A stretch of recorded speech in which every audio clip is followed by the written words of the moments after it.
But perhaps the most common is that we will identify a country that has resources our corporations covet, like oil, and then arrange a huge loan to that country from the World Bank or one of its sister organizations. But the money never actually goes to the country. Instead, it goes to our big corporations to build infrastructure projects in that country, power plants, industrial parks, ports, things that benefit a few rich people in that country, in addition to our corporations, but really don't help the majority of the people at all. However, those people, the whole country is left holding a huge debt.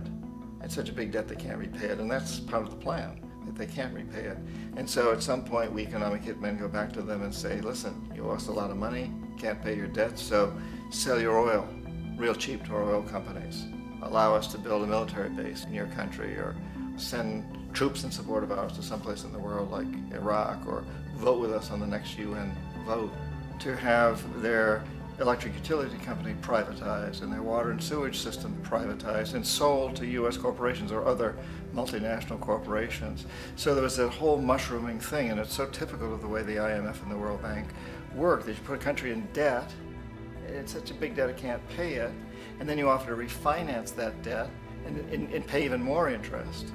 And you demand this quid pro quo, which you call a conditionality or good governance, which means basically that they've got to sell off their resources, including many of their social services, their utility companies, their school systems sometimes, their penal systems, their insurance systems, to foreign corporations. So it's a double, triple, quadruple whammy. The precedent for economic hitmen really began back in the early 50s when democratically elected Mossadegh, who was elected in Iran, he was considered to be the hope for democracy in the Middle East and around the world. He was Time Magazine's Man of the Year. But one of the things that he'd run on and began to implement was the idea that foreign oil companies needed to pay the Iranian people a lot more for the oil that they were taking out of Iran. The Iranian people should benefit from their own oil. Strange policy. We didn't like that, of course. But we were afraid to do what we normally were doing, which was to send in the military.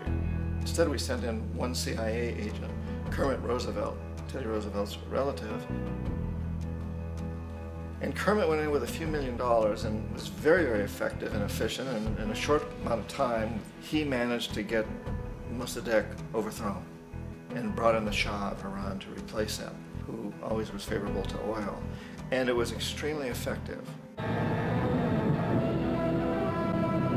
Bombs overflow Tehran. Army officers shout that Mossadegh has surrendered and his regime as virtual dictator of Iran is ended. Pictures of the Shah are paraded through the streets as sentiment reverses. The Shah is welcomed home. So back here in the United States, in Washington, people looked around and said, wow, that was easy and cheap. So this established a whole new way of manipulating countries, of creating empire. The only problem with Roosevelt was that he was a card-carrying CIA agent, and had he been caught, the ramifications could have been pretty serious. So very quickly at that point, the decision was made to use private consultants to channel the money through the World Bank or the IMF or one of the other such agencies, to bring in people like me who worked for private companies, so that if we got caught, there would be no government